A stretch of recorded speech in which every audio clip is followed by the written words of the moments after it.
Romanos capítulo 8, versículos 24 al 27. Porque en esperanza fuimos salvos, pero la esperanza que se ve no es esperanza, porque lo que alguno ve, ¿a qué esperarlo? Pero si esperamos lo que no vemos, con paciencia lo aguardamos. Y de igual manera, el Espíritu nos ayuda en nuestra debilidad, pues ¿qué hemos de pedir como conviene? No lo sabemos, pero el Espíritu mismo intercede por nosotros con gemidos indecibles. Mas el que escudriña los corazones sabe cuál es la intención del Espíritu, porque conforme a la voluntad de Dios intercede por los santos. Oremos. Padre amado, le alabamos en esta noche y le agradecemos, Padre, que hemos podido reunirnos una vez más en torno a su palabra. Gracias, Padre, porque podemos alabarle, podemos exaltar su nombre. Gracias, Padre amado, porque antes no podíamos adorar. Antes, Señor, estábamos perdidos en el mundo. Pero gracias, Padre amado, porque usted nos rescató de nuestra vida pasada, nos ha hecho nuevas criaturas, ha perdonado todos nuestros pecados. Y ahora, Señor, por su pura gracia, estamos rumbo, Señor, hacia la patria celestial. Padre amado, gracias porque podemos compartir como hermanos en esta noche, como familia en Cristo. Queremos agradecerle por todos los que han venido, por las visitas.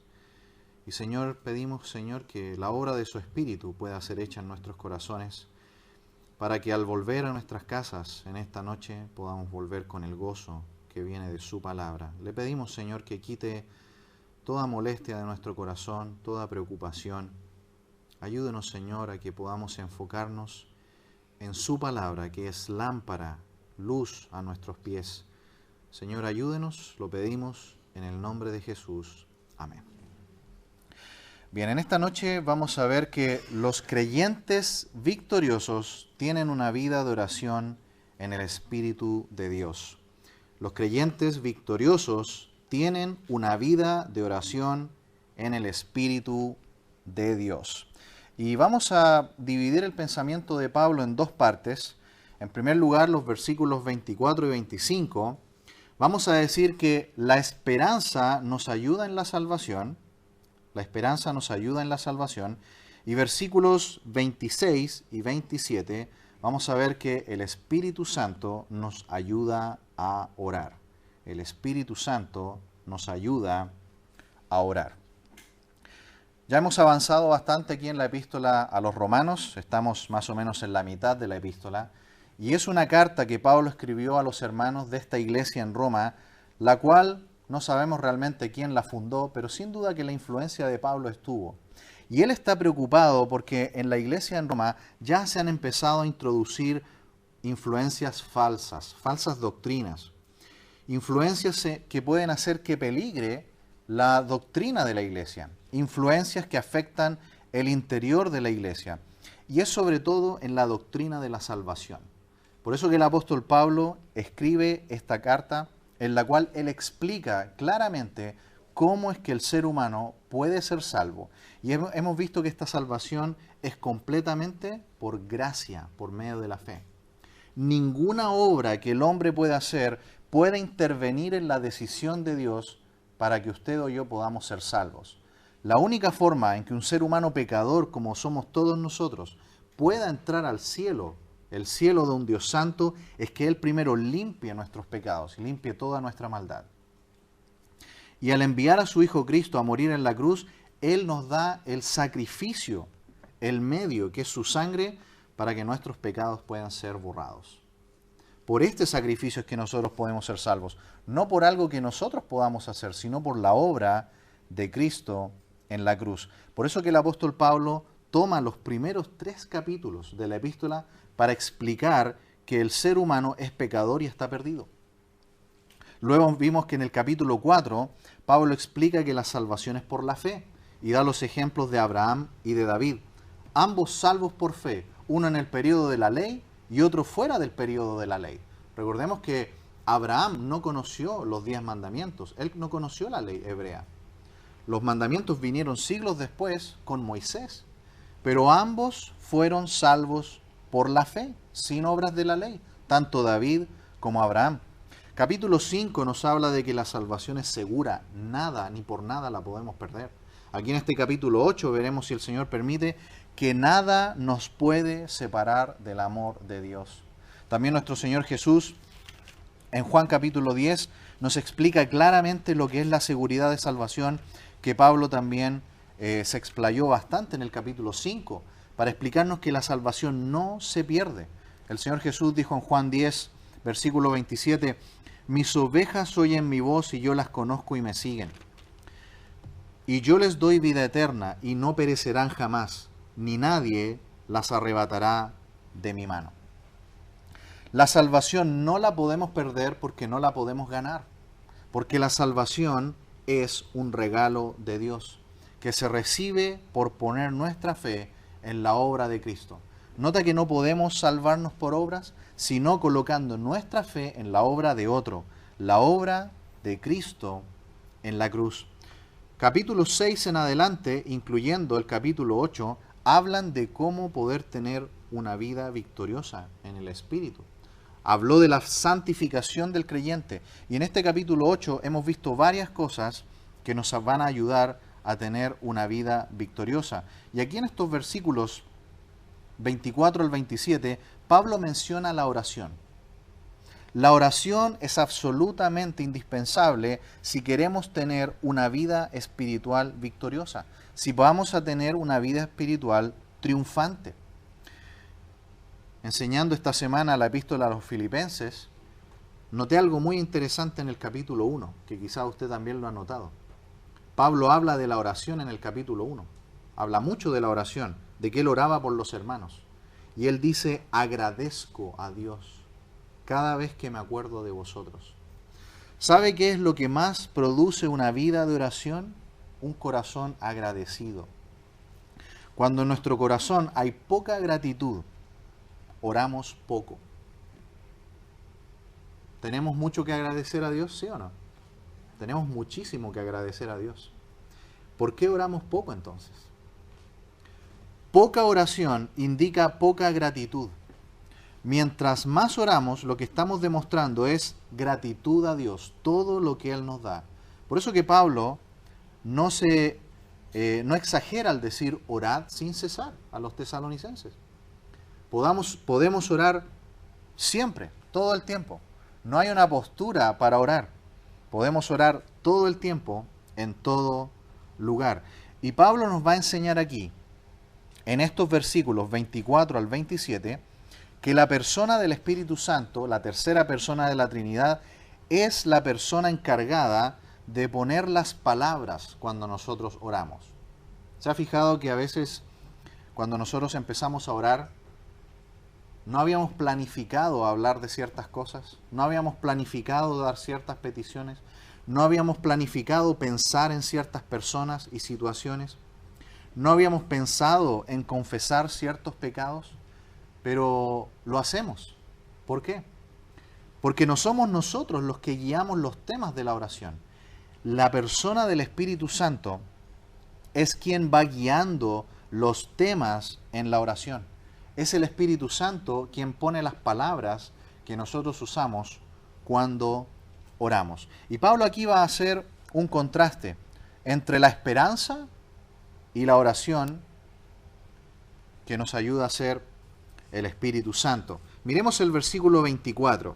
Dice, porque en esperanza fuimos salvos, pero la esperanza que se ve no es esperanza, porque lo que alguno ve, ¿a qué esperarlo?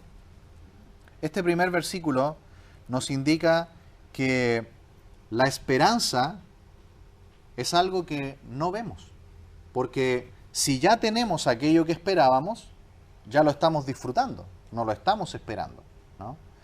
Por lo tanto, la esperanza son aquellas cosas que no vemos, las cosas que no tenemos. Y Pablo menciona aquí que la mayor esperanza del creyente es su salvación completa. Su salvación completa. ¿Y cuál es esa esperanza que nosotros, valga la redundancia, esperamos? Bueno, Colosenses capítulo 1 nos da la respuesta. Miremos por favor Colosenses 1, versículo 27.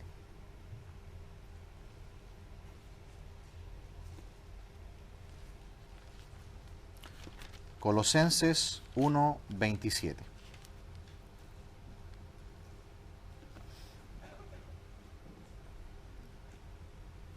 Colosenses 1:27 dice, a quienes Dios quiso dar las riquezas de este misterio entre los gentiles, que es Cristo en vosotros, la esperanza de gloria. Cuando nosotros pensamos en la esperanza de nuestra salvación, ¿en qué estamos pensando? ¿Estamos pensando en el cielo? ¿Estamos pensando en las calles de oro solamente? ¿Estamos pensando en ver a aquellas personas que perdimos en este mundo y que creyeron igualmente que nosotros en Cristo y que les volveremos a ver? ¿Es esa nuestra máxima esperanza? La mayor y más grande esperanza de todas es ver a Cristo, es estar con Cristo. Tal como Pablo lo explica también en Filipenses capítulo 3, versículo 8. Cuando él dice que va en una carrera hacia el cielo, él dice que su premio es ganar a Cristo. Ganar a Cristo. La esperanza de nuestra salvación, aquello que aún no vemos cara a cara, es Cristo. Él es realmente aquella esperanza que deseamos y que anhelamos ver cuando estemos en el cielo. Y esa esperanza nosotros aguardamos. En este momento no le tenemos cara a cara, no estamos con Él en presencia, como va a ser cuando estemos en el cielo. En este momento Él nos envió a su Espíritu, al Espíritu de Dios, que mora en nosotros. Y Él volvió para estar a la diestra del Padre. Pero Él invisiblemente igual está con nosotros. Pero no le podemos ver cara a cara aún. En el cielo tendremos la presencia inmediata de Cristo con nosotros. Así que este primer versículo, el versículo 24, dice que la esperanza que se ve no es esperanza. Si ya lo recibiste, si ya lo tienes, ya lo estás disfrutando, lo tienes en tu mano. Pero nuestra completa salvación aún no ha llegado. Aún estamos aquí esperando. Aún esperamos que Cristo vuelva por su iglesia. Y espero que, como vimos en los versículos anteriores, lo estemos deseando, gimiendo dentro de nosotros.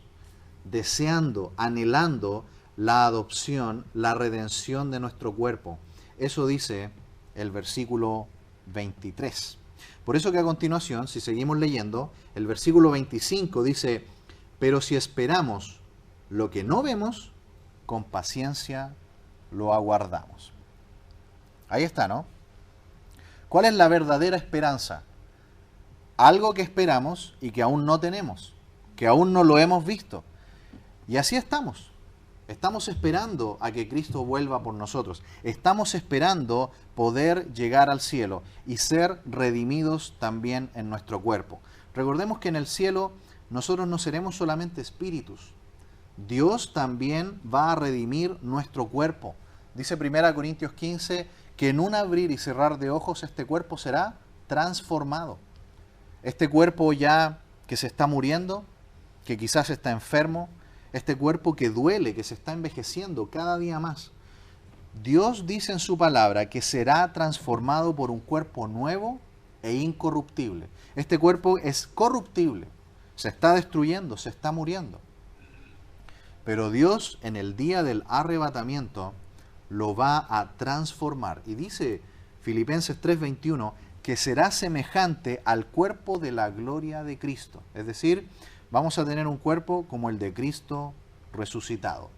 Un cuerpo que de acuerdo a Lucas 24 no era espíritu. Recuerdan que cuando Jesús aparece ante los discípulos, les dice que un cuerpo no tiene carne y huesos, como veis que yo tengo. E incluso lo tocaron. E incluso el Señor comió alimentos con ese cuerpo resucitado y glorificado. Por lo tanto, la esperanza nuestra es una resurrección corporal, no una resurrección espiritual solamente. Tendremos nuestra alma eterna y también tendremos un cuerpo resucitado, glorificado, como el de Cristo resucitado. Esa es la esperanza que nosotros aguardamos. Y dice aquí el apóstol Pablo en este versículo 25 que es una esperanza paciente. Tenemos paciencia. Y sabe que la fe es la madre de la esperanza. Lo aguardamos con fe y con paciencia. Deseamos que venga pronto, el versículo 23.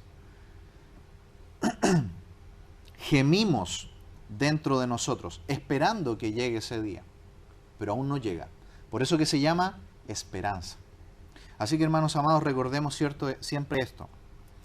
Nuestra esperanza no es un lugar, es una persona. Es ver a nuestro Señor Jesucristo. Lo que más debemos desear, como dijo Pablo en Filipenses 3:8, es ganar a Cristo, es estar con Él, es poder verle cara a cara. Yo espero que ese sea su deseo. Porque a veces quizás desde pequeños se nos habló mucho del cielo, ¿cierto? De las calles de oro, que sin duda son cosas que deseamos también disfrutar. Ver a los que partieron antes que nosotros, ver a los ángeles, ver a los santos que se mencionan en la Escritura, a los santos de la iglesia, a todos los que partieron antes que nosotros. Pero mayor que todo eso, que sea nuestro deseo, estar con Cristo, ver a Cristo. Pablo toma esta idea de la esperanza que estamos aguardando pacientemente y la va a comparar, nos va a traer de vuelta a la tierra y nos va a decir, mientras estamos aquí en la tierra, en segundo lugar, en estos versículos 26 y 27, la persona del Espíritu Santo, la tercera persona de la Trinidad, está aquí ayudándonos en muchas cosas. Aquí Pablo menciona solamente una. Nos ayuda a orar. Es un poco extraño cuando nosotros decimos que no oramos o oramos muy poco, siendo que tenemos la morada del Espíritu Santo. El Espíritu Santo vive dentro de nosotros. Y la palabra morar, que siempre lo explicamos, es importante entender que morada no significa un huésped que está descansando, ¿cierto? Morar significa alguien que vive en un lugar, pero vive como un obrero, trabajando. El Espíritu Santo no está descansando dentro de nosotros. No vive como un huésped que está siendo atendido. No, el Espíritu Santo vive en el creyente como trabajando como un obrero. Está trabajando todos los días en nuestra santificación. Está trabajando todos los días, incluso cuando se entristece. Recuerdan que cuando nosotros pecamos y no nos arrepentimos y no confesamos el pecado, ¿qué le pasa al Espíritu de Dios que mora dentro de nosotros? Se compunge, se entristece y también nos guía al arrepentimiento. Muchas veces Él produce una tristeza que es para arrepentimiento. Sepamos leer nuestra vida espiritual. Muchos días donde quizás estamos compungidos, cuando estamos tristes, analicemos nuestro corazón, vayamos a la palabra de Dios. Muchas veces Dios produce en nosotros tristeza para arrepentimiento, para guiarnos a la confesión de pecado. Esa es una de sus labores. Otra de las labores del Espíritu Santo es con los incrédulos, con los que aún no han conocido a Cristo. Jesús dijo que el Espíritu Santo iba a obrar en el mundo, convenciendo al mundo ¿de qué? De pecado, de justicia y de juicio. Ese es el ministerio que el Espíritu Santo realiza en todo el mundo en aquellas personas que aún no han creído en Cristo. Está trabajando día y noche, convenciendo a las personas de que son pecadoras, de que viene el juicio. ¿Y en nosotros? ¿Qué está haciendo el Espíritu Santo? Una de sus labores es ayudarnos a orar. ¿Sabe que si no fuera por el Espíritu Santo, nosotros no podríamos orar? Y yo no sé si usted alguna vez ha hablado con un sacerdote católico, y perdón el ejemplo, pero yo una vez conversé con uno y comprobé algo, que ellos no pueden orar como nosotros. Ellos rezan, rezos memorizados, dicen cosas de memoria, rezos como el Padre Nuestro, por ejemplo, que son escritura, Mateo capítulo 6, pero ellos no saben orar improvisadamente como oramos nosotros. Y eso es una evidencia de que no tienen la obra del Espíritu Santo en sus vidas. Son religiosos, son conocedores, pero no saben orar. No pueden orar espontáneamente. Repiten oraciones memorizadas, pero no saben orar. ¿Quién es la única persona de la deidad que hace esta labor? Es el Espíritu Santo. Y esto es clave, hermanos amados, si queremos tener una vida victoriosa. Una vida de oración revela que somos agradecidos y revela también que la persona del Espíritu Santo está obrando en nosotros. Hay días donde no podemos orar. Mayormente vayamos de rodillas en oración al Señor y pidámosle que nos ayude. El Espíritu Santo está obrando en nuestro corazón. Hay un conflicto en nuestro corazón. ¿Quién lo puede resolver? El Espíritu Santo que mora dentro de nosotros. Permitamos que Él obre, que Él actúe. Esa es su labor. Descongestionar esas áreas.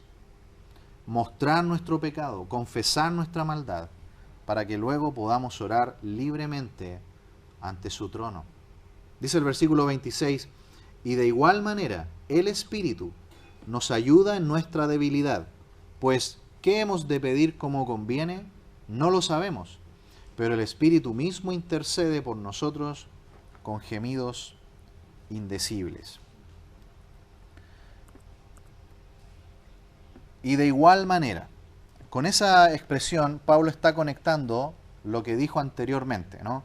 Recordemos que Pablo hizo otro ejemplo muy interesante en los versículos anteriores que vimos, que fue del 19 al 23. ¿Recuerdan el domingo pasado que Pablo hace este contraste entre la creación y nuestros cuerpos mortales? Él dice, la creación fue sujetada a vanidad. Génesis 3 dice que Dios maldijo esta tierra. Toda esta creación está maldita y está destinada a la destrucción. Primero la destruyó con agua, ¿recuerdan? En Génesis 6. Destruyó a todos los seres humanos y toda la primera creación. Solo sobrevivieron 8 personas y de ahí partió nuevamente el mundo con la familia de Noé. Pero este mundo está destinado a una destrucción mayor. ¿Recuerdan que lo vimos en 2 de Pedro capítulo 3? Dios destruyó una vez con agua, finalmente la va a destruir por fuego. Y la va a destruir completamente para traer los cielos nuevos y la tierra nueva. Y Él toma esta imagen de la creación y la personifica. Pablo dice, si la creación pudiera ser una persona, sería como una mujer que está con dolores de parto y que está a punto de tener a su bebé. Y lo compara luego con nosotros, con los creyentes. Y dice, nosotros también estamos así. Gemimos por la redención de nuestro cuerpo. El creyente está en esa actitud, en un gemir, en un lloro, en un deseo, porque Cristo venga pronto, redima nuestras almas y nuestros cuerpos y nos lleve a su presencia. Y todo eso Pablo lo toma y lo dice de igual manera. Así también, como tenemos una esperanza que deseamos, que es ver a Cristo, de igual manera, trayéndonos a la tierra, porque el Señor te tiene aquí, hermano y hermana, y nos tiene a todos nosotros aquí, por un propósito. Si no fuera así, ya nos hubiera llevado. Nos tiene aquí en la tierra, ¿sí o no? Estamos en este mundo. Por un propósito, aún no nos ha llevado. No nos ha quitado la vida y nos ha llevado a su presencia. Nos tiene aquí, pero no nos tiene solos. Nos ha dado su Espíritu y su palabra. Y nos ha dado este gran recurso, la oración. Y la persona del Espíritu Santo obra en nosotros para ayudarnos en nuestra debilidad. ¿Recuerdan los pobres de espíritu? Ahí está. Somos débiles. Somos incapaces por nosotros mismos de tener una vida espiritual fuerte y sana. Si no fuera por la obra que hace el Espíritu Santo en nosotros, no podríamos tener una vida cristiana. No podríamos orar siquiera. No entenderíamos la Biblia. Yo siempre doy el ejemplo de los súper enemigos del cristianismo, que tienen doctorados y saben todo de la literatura, pero leen la Biblia y no la entienden. No la entienden. No llegan al sentido espiritual del texto. La leen como literatura, pueden apreciar los idiomas originales, logran apreciar los asuntos históricos, pero no les llega al corazón. Nosotros quizás no hemos tenido una gran educación, quizás tuvimos una educación muy pequeña, muy rudimentaria, pero leemos la Biblia y nos llega al corazón. ¿Por qué pasa eso? Porque no es una obra humana. El Espíritu Santo que mora en su corazón le muestra el sentido espiritual del texto y le muestra las transformaciones que tenemos que tener en nuestra vida. Y en este día es la oración. Es la oración. Estamos orando poco es porque estamos impidiendo que el Espíritu Santo obre libremente en nuestra vida. Dice Efesios capítulo 5 que debemos permitir que seamos llenos del Espíritu Santo. Es decir, debemos permitir que el Espíritu de Dios controle nuestra vida. ¿Estamos orando poco? Estamos leyendo poco la palabra de Dios. Somos poco agradecidos. El Espíritu Santo está en nosotros para ayudarnos en nuestra debilidad. Si somos pobres de espíritu, deseamos cada día del Señor. Y dábamos el ejemplo, ¿no?, en la escuela dominical de la comida, ¿no? Saben que la comida es otro buen ejemplo para hablar del hambre espiritual. Cuando veíamos ahí en el campamento, ¿no?, cuando los jóvenes terminaban de almorzar y decían, ¿alguien quiere repetición? Y uno podía ir por un segundo plato y así. Pero llega un punto que uno ya no puede más, ¿cierto? Y uno dice, ya, llegué a mi punto. Y quedamos satisfechos. Así funciona el hambre física. Comemos lo suficiente y ya paramos. Pero el hambre espiritual funciona al revés. Mientras más comes de la palabra de Dios, más hambre tienes. Más hambre y más deseo por conocer al Señor. Más hambre y más hambre tienes de las cosas espirituales. ¿Somos débiles? ¿Somos aún de carne y hueso? ¿Estamos en este mundo? ¿Estamos luchando con el mundo y el pecado? Pero el Espíritu Santo nos ayuda. Él está aquí para ayudarnos dentro de nosotros a que podamos llevar una vida espiritual. Es más, si retrocedemos un momento al capítulo 5, mire conmigo el capítulo 5 de Romanos y veamos el versículo 5. Romanos 5, 5.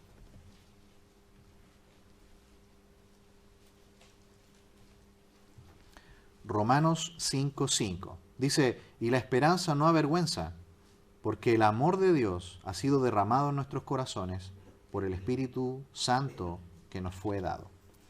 ¿Habita en nosotros abundantemente el Espíritu Santo?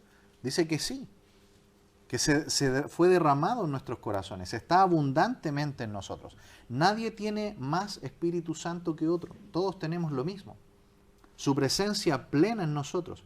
Por lo tanto, la oración debiera ser lo más común en la vida del creyente, porque somos débiles, porque espiritualmente somos hambrientos, porque espiritualmente somos pobres y queremos más de Él.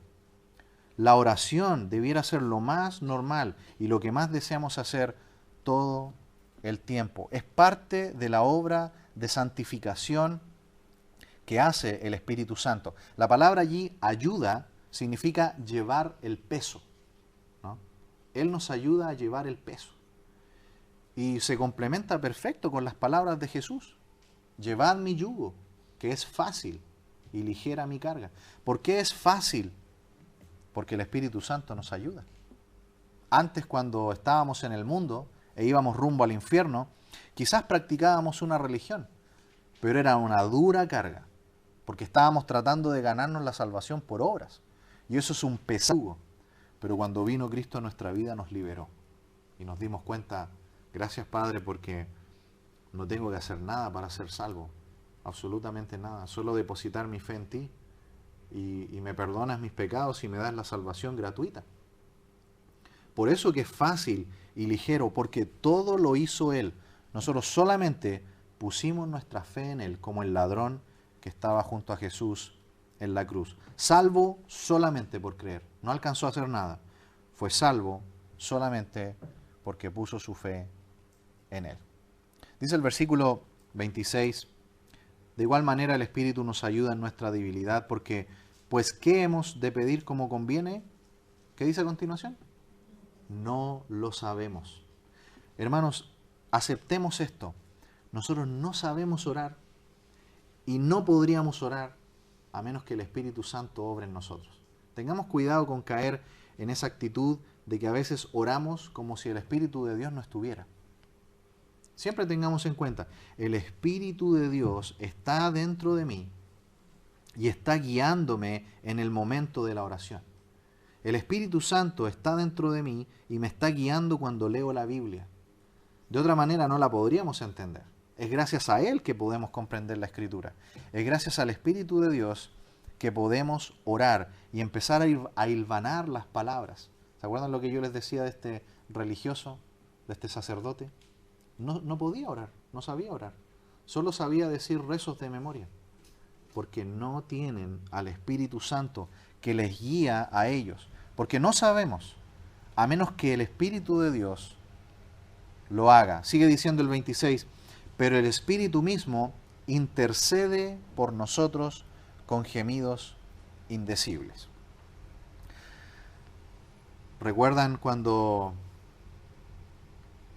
hay un salmo, el 51?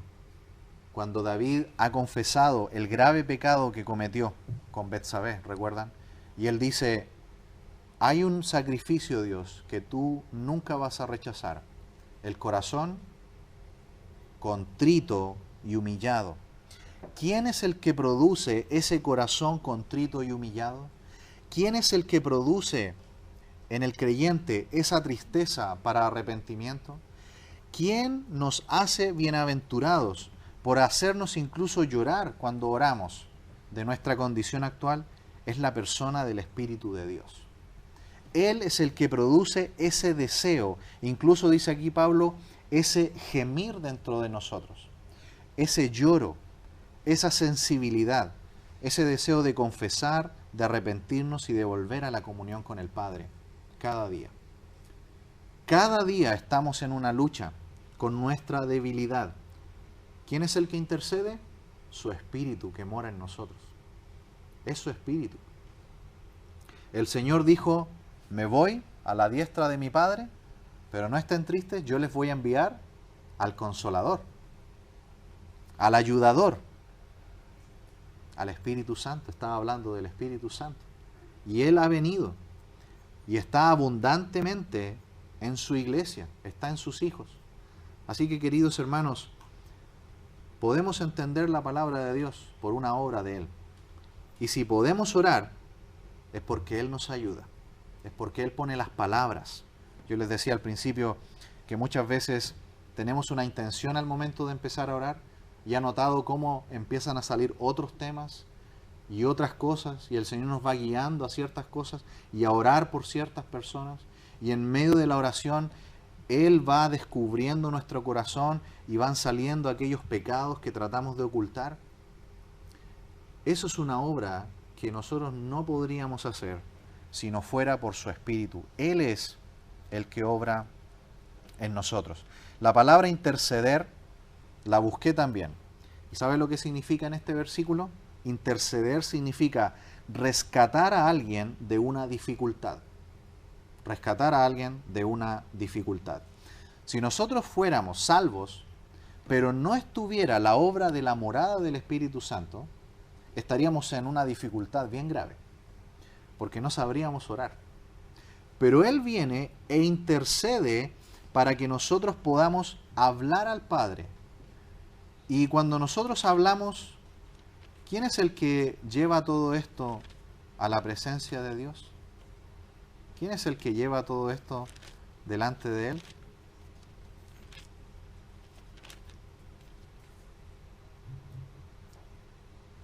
Primera de Timoteo 2:5.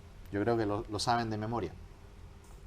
Porque hay un solo Dios y un solo mediador entre los hombres, Jesucristo hombre. ¿A quién va dirigida la oración cuando oramos? ¿Al Padre, al Hijo o al Espíritu Santo? La oración siempre debe ir dirigida al Padre, a Dios Padre. Jesús dijo, cuando los apóstoles le preguntaron, enséñanos a orar. Y Jesús les dijo, cuando oren, oren así. Padre nuestro, que estás en el cielo. La oración debe ser dirigida al Padre, porque Él es el dador de lo alto. Él es el que da, como dice Santiago, todo don perfecto que desciende de lo alto. Al Padre debemos orar. Yo sé que a veces hay personas que oran a Jesús, ¿cierto? Dicen Señor Jesús, o oran al Espíritu Santo. Pero hay una enseñanza en la Escritura. ¿Quién es el dador? ¿De quién vienen todas las cosas? ¿Quién es el originador? Y a quien el mismo Señor Jesucristo nos enseña a quién debemos dirigir nuestra oración es al Padre. Así que siempre que oramos, oramos al Padre. Esa es una oración guiada por el Espíritu Santo. ¿Cuál es la labor del Hijo? De Dios el Hijo. Él es el que lleva la oración al Padre. Él es el que lleva la oración al Padre. Y toda la oración debe ser hecha en su nombre. Recuerdan que Jesús dijo también en una ocasión, y todo lo que pidiereis al Padre en mi nombre. Debemos bañar toda nuestra oración con el precioso nombre de Cristo, en el nombre de Jesús. Siempre debemos orar así. Padre, te pedimos en el nombre de tu Hijo, Cristo Jesús. Padre, venimos a ti en el nombre de Jesús. Esa es la enseñanza que vemos en la Escritura. Oramos al Padre porque Él es el dador. A la voluntad de Él nos sometemos. Y Cristo es nuestro Salvador, quien intercede, el mediador entre nosotros y Dios. Y en el nombre de Él debe ser hecha toda oración. Por eso que cuando nosotros terminamos una oración, ¿cómo terminamos orando? En el nombre de Jesús. Amén. Noten cómo oran los católicos muchas veces y otros grupos. Dicen solamente amén. Porque no saben. No saben lo que enseña la Escritura. No tienen al Espíritu Santo que les enseñe la Escritura.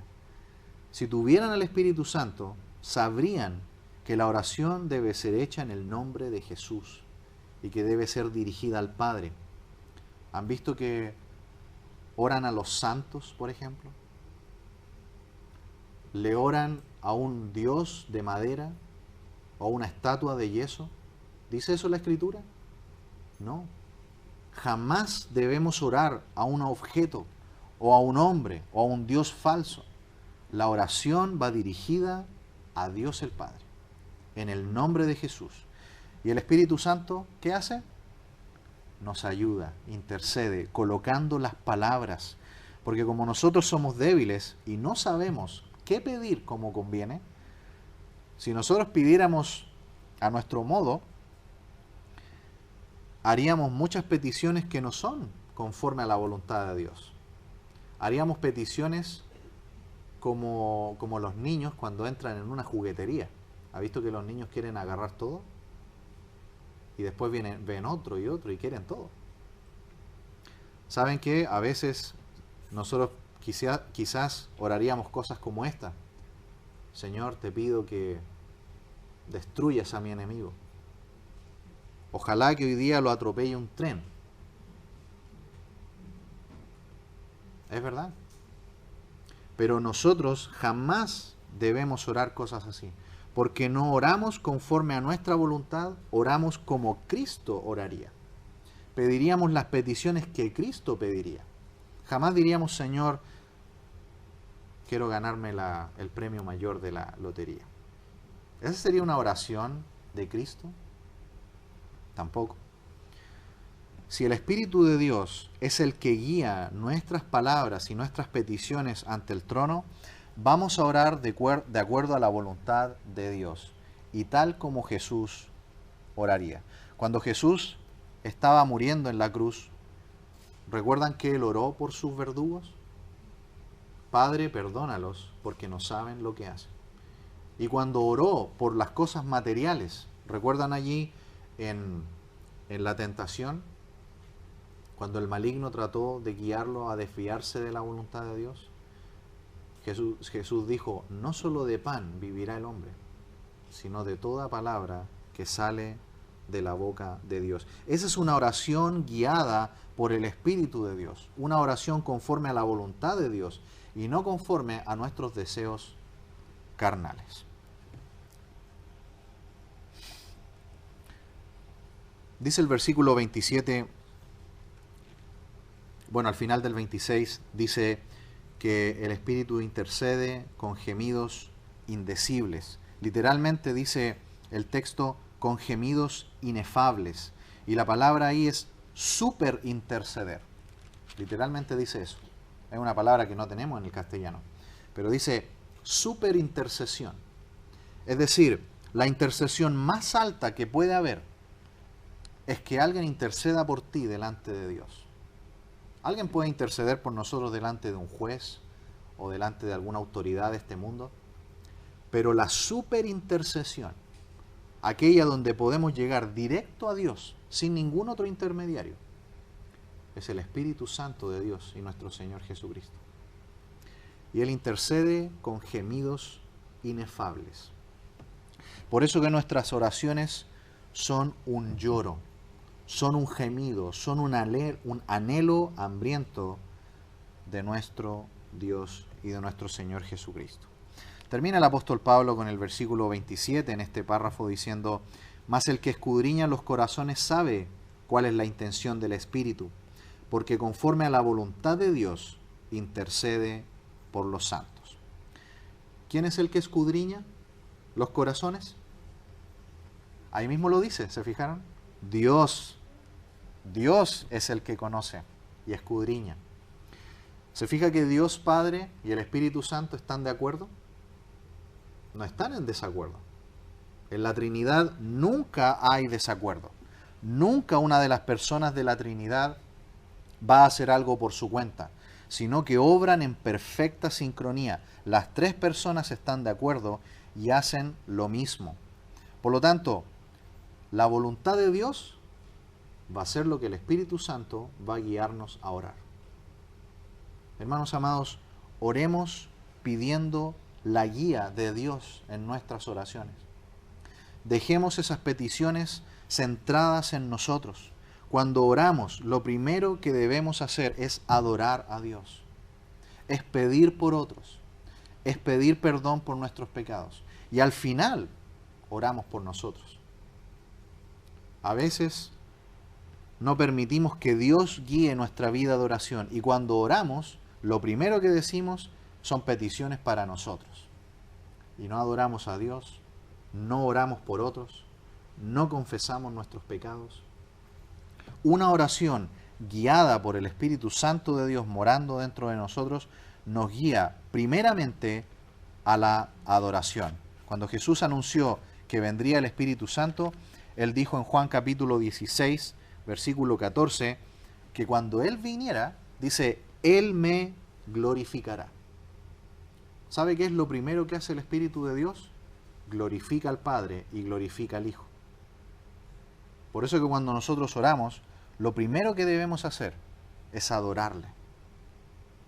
Por eso que Jesús en el Padre Nuestro, lo primero que dice, santificado sea tu nombre. Que tu nombre sea tenido por santo en este mundo. ¿Empezamos orando de esa manera o empezamos a pedir por nosotros? ¿Y qué tipo de peticiones? Lo último que debemos hacer en nuestras oraciones es pedir por nosotros. Y cuando lo hacemos, dice Filipenses capítulo 4, que debemos presentar nuestras peticiones delante de Él con toda oración y ruego, con acción de gracias. Dice este versículo 27, que es el Padre el que escudriña nuestros corazones. Y Él está en total acuerdo con el Espíritu Santo, porque conforme a la voluntad de Dios, intercede por los santos. El Espíritu de Dios es el que guía. Así que cuando oremos, no debemos exigir nuestras peticiones, debemos presentarlas. Eso es lo que hace el Espíritu de Dios. Porque si no, ocurre lo que dice el Proverbio 19:3. Dice, el necio tuerce su camino y luego contra Jehová se irrita su corazón. Somos nosotros mismos los que queremos hacer nuestro camino y nuestras decisiones y exigimos nuestras peticiones. Cuando la palabra de Dios dice que debemos presentar nuestras peticiones. Esa es una oración guiada por el Espíritu de Dios. No debemos imponer a Dios nuestros planes, nuestros gustos, nuestros deseos, sino que debemos pedirle que su camino sea nuestro camino. No exigirle que queremos hacer nuestra voluntad, sino que queremos hacer la de Él. Hemos visto, hermanos amados, en esta noche que los creyentes victoriosos tienen una vida de oración en el Espíritu de Dios. Que este año podamos comenzarlo teniendo una vida de oración rendida a una obra del Espíritu Santo en nuestras oraciones. Adorando a Dios en nuestras oraciones. Eso es lo primero. Pidiendo y confesando por nuestros pecados. Luego pidiendo por otros, por su obra en este mundo. Y al último, pedimos por nosotros, con toda oración, ruego y acción de gracias. Esa es una vida guiada por el Espíritu Santo de Dios y es una vida espiritual victoriosa. Vamos a orar. Padre, le alabamos en esta noche, le agradecemos, Señor, por su palabra y le pedimos, Señor, que nos ayude a tener una vida de oración, pero guiada por su Espíritu, una vida de oración guiada por su palabra y no una vida de oración guiada por nuestros deseos y por nuestras exigencias. Ayúdenos, Señor, a que podamos orar con ese lloro, con ese gemir, con ese anhelo de que, Padre, sea usted el primero en nuestras vidas y no nosotros, no nuestros caminos, no nuestros deseos, nuestras decisiones. Muchas veces planificamos todo nosotros y venimos y presentamos nuestro plan y exigimos que así sea. Padre amado, ayúdenos y líbrenos de esa necedad. Señor, en este nuevo año que comienza, le pedimos, Padre, que nos ayude a rendirnos completamente a usted y que sea su Espíritu quien nos controle, quien nos llene, que sea su palabra nuestra brújula para que podamos vivir en este año de acuerdo a su voluntad. Padre amado, lo pedimos en el nombre de Jesús. Amén.